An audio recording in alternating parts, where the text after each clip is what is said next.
ya Allah ini uang balon. Bukan teriak kesakitan tapi teriak seru.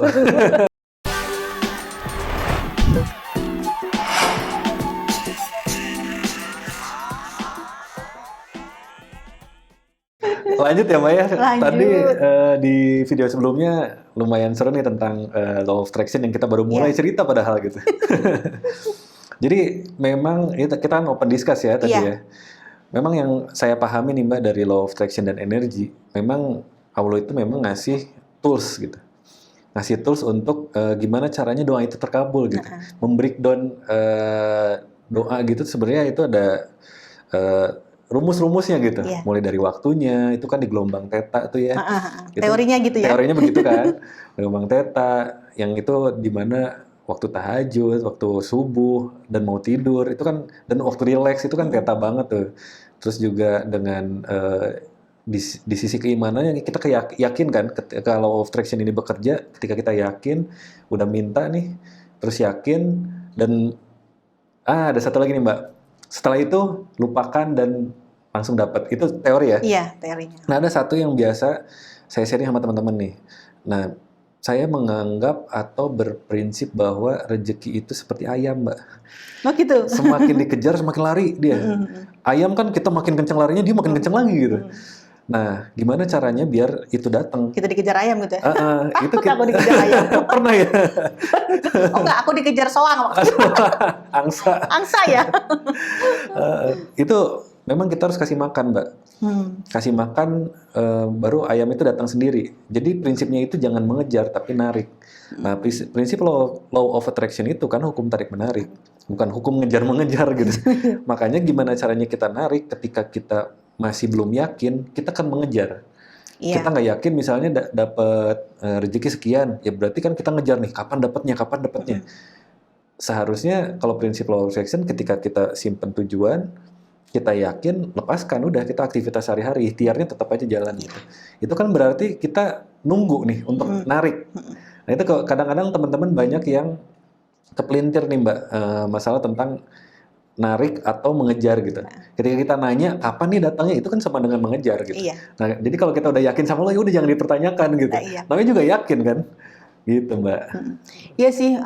Jadi emang kalau dalam proses konsep minta itu, jadi jangan meminta dengan melihat diri kita gitu kan. Kadang orang kan ngelihatnya dari kita, yang tadi saya bilang kalau misalnya saya pengen berangkat haji, tapi kayaknya saya nggak mampu. Nah itu karena kan kita dari diri kita, tapi kan kita kan mintanya kan sama Allah gitu. Betul. Kan yang maha kaya gitu kan.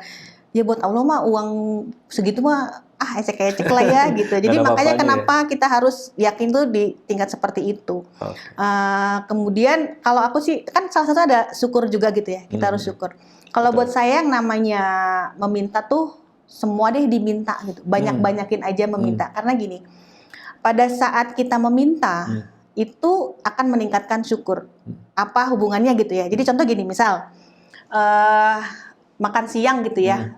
Satu-satu kita minta gitu, bukan doa sih ya, namanya juga minta biasa. Kayaknya siang ini pengen deh makan gado-gado gitu kan ya, gitu. Ternyata tiba-tiba ada temen nih yang ngasih, dan itu gado-gado. Rasanya kayak apa? Seneng banget kan? Tapi kalau kita nggak meminta, tiba-tiba dikasih gado-gado, apa rasanya?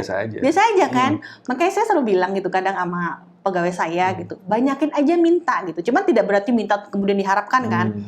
Karena gini, kalau ilmu marketing pun berharap kan mengejar kan? Iya, berharap. Kalau ilmu marketing pun kan ada yang namanya misalnya kalau peluang omset gitu ya. Kalau dari saya kan biasanya ada customer ya. Dari 100 customer itu ternyata yang jadi sales tuh 10%. Jadi kalau dari 100 misalnya 10% 10. Tapi pada saat kita pengen jadi 20 kan kita harus dibanyakin tuh. Lead-nya kan. Nah, sama kayak gitu. Banyakin aja mintanya gitu. Misalnya kita minta 100, masa sih 10 nggak dapet gitu. Nah, 10 itu justru jadi syukur kita tuh jadi bertambah-tambah gitu. Jadi ya walaupun mungkin kesana ecek-ecek gitu ya. Cuman minta cendol lah ya. Minta cendol gitu. Tapi kan emang kita lupakan gitu. Tapi pada saat kita dikasih sesuai jadi gini, kayaknya kok Allah nggak denger kita ya gitu. Allah padahal cuma cendol doang loh. Nah gitu. Jadi banyak-banyakin aja minta. Terus ya tadi itu konsepnya jangan mengejar ya. Banyak-banyakin minta. menebar gitu. Kemudian kalau dari sisi rezeki juga nih ya, sebenarnya kalau kan ada yang bilang rezeki itu sudah diatur sama Allah ya. Betul, Jadi betul. emang rezeki itu udah ditakar. Misal rezeki aku ada 2 ember lah misalnya gitu. Kumpulin kan, rezeki Allah tuh 2 ember kan. Kalau pada saat kita udah penuh 2 ember, Allah kasih berapapun itu pasti luber, nggak akan masuk karena kita cuma 2 ember. Harus diapain dong? Keluarin. Setuju. Jadi memang setuju Mbak, karena memang kita diharuskan untuk ikhtiar pertama satu, kedua, nah baik lagi nih, tadi ngomongin ember yang udah penuh, kalau Allah kasih itu luber dan memang harus dibagikan. Setuju banget karena prinsipnya yang saya tahu nih Mbak, segala yang tersumbat itu tidak baik. Iya. Contoh, selang, tersumbat, ngampet, bisa bocor, bisa apa gitu. Pokoknya segala yang tersumbat nggak baik, aliran darah, segala macam, nafas gitu kan yang tersumbat nggak baik. Ya memang harus dikasih maksudnya dialirkan gitu, dibagikan, kemana segala macam.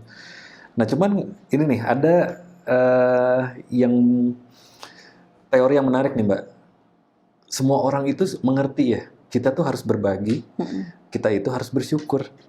Saya yakin mungkin semua orang ngerti lah tentang ini, dari mulai anak kecil segala macam diajarinya kayak gitu. Pertanyaannya, kenapa ya nggak banyak orang praktek, Mbak? Memang tadi makanya Mbak sering bilang, ecek-ecek nih. Ya memang ecek-ecek, cuman nggak banyak yang praktek nih. Kenapa ya, Mbak ya? Emang harus dilatih gitu. Latih, ya? Jadi pertama gini, kalau saya akan bilang gini, hidup itu harus dipelajari gitu. Karena kan matematika aja dipelajari, kita kan hidup ya, hidup kita panjang. Kita harus, makanya kenapa kan Allah banyaklah hadis ya.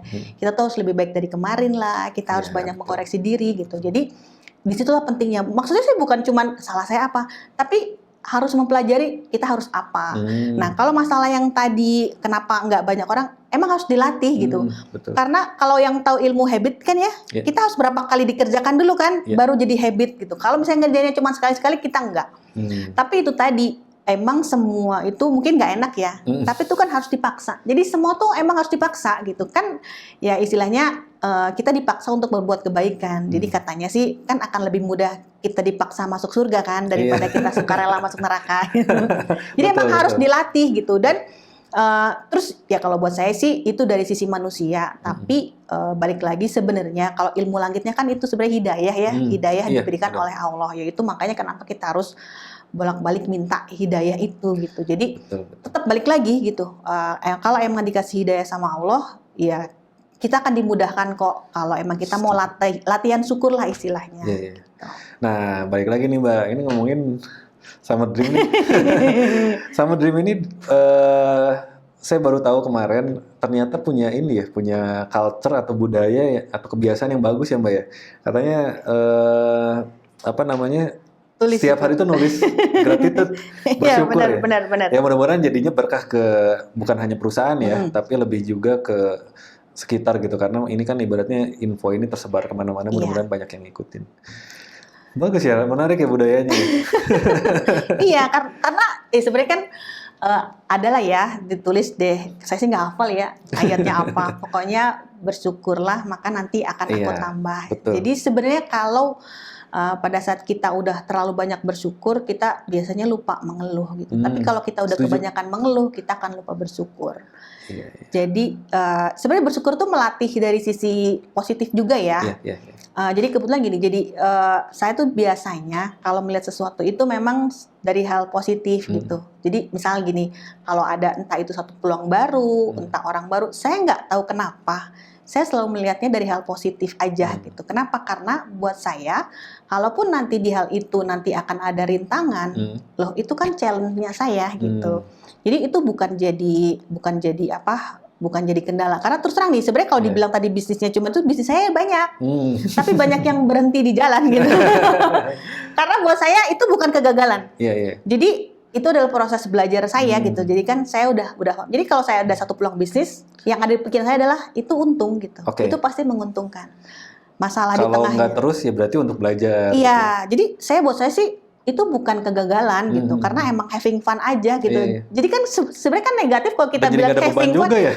Karena buat orang itu cara kita menghadapi masalah itu sebenarnya bukan masalahnya. Karena semua orang pasti punya masalah, bahkan mungkin yang lebih berat dari kita. Tapi yang penting adalah gimana cara kita menghadapinya gitu. Kalau emang kita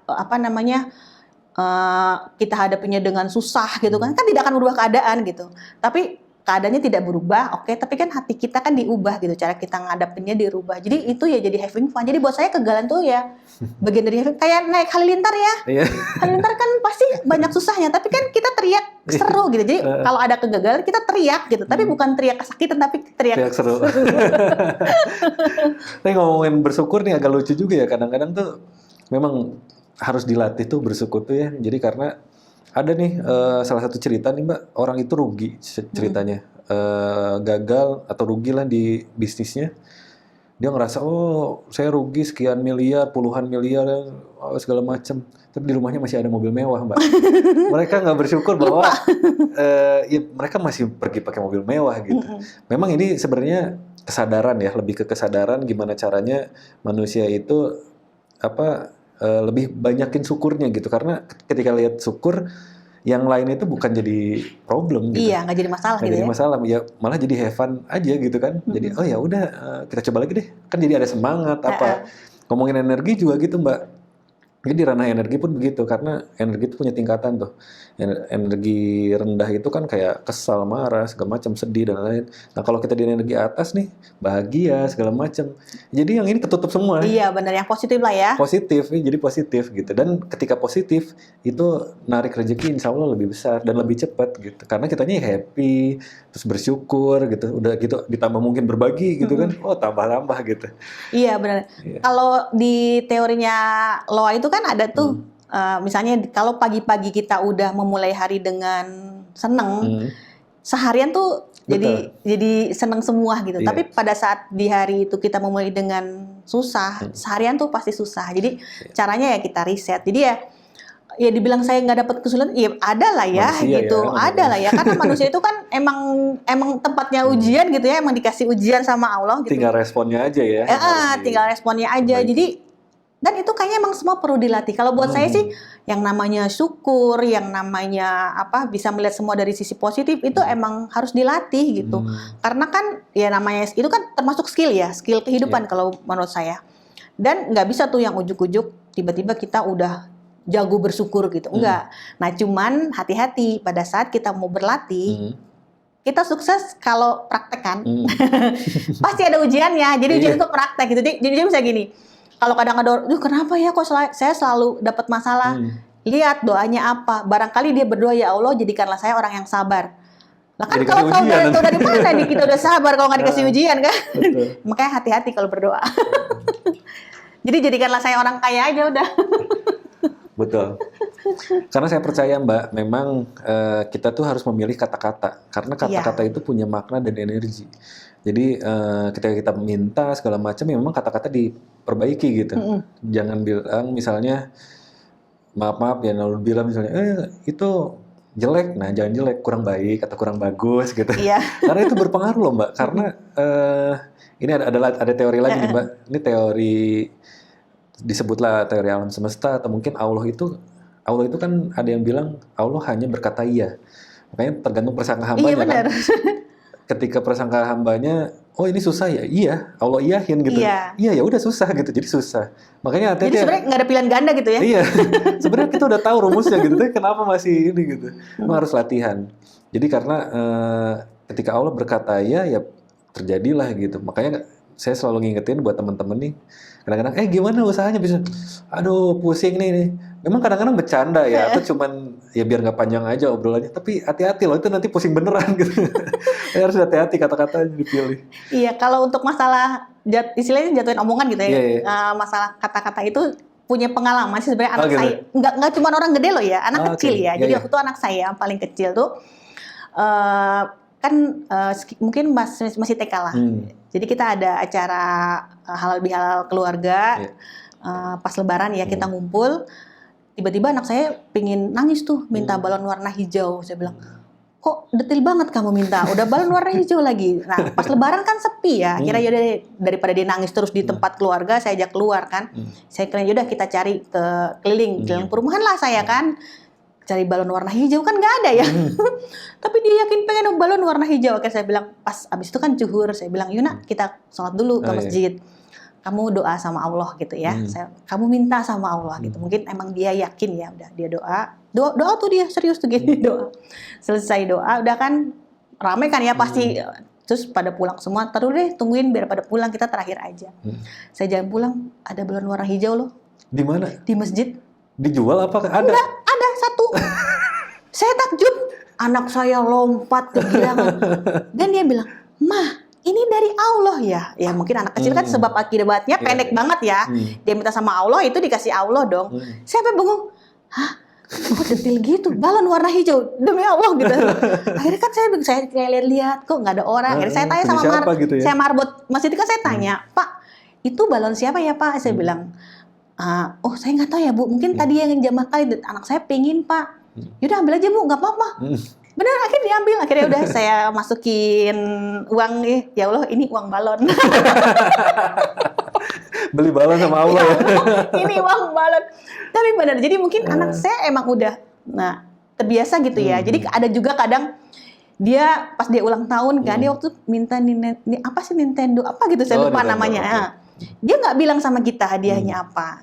Tiba-tiba kita kasih hadiah itu. Terus dia kata, emang dia pengen ini loh mah gitu. Jadi mungkin buat anak-anak juga nggak apa-apa ya dibiasakan seperti itu. Betul. Gitu. Dan memang harus dari kecil sih Mbak pembiasaan ini, karena balik lagi kemarin kita ngomongin culture perusahaan nih. Di perusahaan aja kan culture itu terbentuk karena memang pengulangan dan lain-lain gitu. Nah ini memang dari kecil itu memang harus ditanam, karena kalau ngomongin bawah sadar itu kan 0 sampai 7 tahun itu apalagi anak-anak 100% kebukanya gitu. Naik lagi 7 tahun lagi jadi 75%, sampai di dewasa 25%. Walaupun bisa ditingkatin ya. Jadi memang harus dari kecil itu parenting harus sekalian. Iya benar. Pokoknya masalah minta seru deh. Seru ya. Nggak akan habis ya Mbak ya, kita bisa sampai subuh kali. Habis gitu. Terus ya itu tadi bener-bener ningkatin syukur gitu. Kayaknya kayak ngerasa jadi deket gitu ya sama Allah. Misalnya kan kalau ya namanya manusia tuh kan banyak ya, seluruh dunia gitu semua sama Allah gitu ya. Sebenarnya kita tuh siapa gitu kayak kalau dibandingin sama orang, aduh kita mah siapa, tapi kita minta kok dikasih ya sama Allah, berarti Allah denger gitu ya. Kayaknya seneng gitu kan. Berarti itu juga akan meningkatkan keyakinan kita. Gitu. Keyakinan dan syukur juga kita. Oke, buat teman-teman lumayan banyak nih ilmu daging kita di video ini dan video sebelumnya gitu ya. Ya ini kita sharing karena kenapa kita sharing gini Mbak. Ya insya Allah ini juga jadi amal jariah ya. Dan juga buat teman-teman mungkin jadi ilmu yang mungkin sebagai pengingat gitu. Ya mungkin ini juga teman-teman nonton video, ya mungkin ini dari Allah juga nih. Mengalirkan ilmu lewat video gitu. Jadi terima kasih udah datang Mbak Leti. Sama-sama, makasih juga. Terima kasih juga buat teman-teman yang udah nonton. Sampai ketemu lagi di video berikutnya. Assalamualaikum.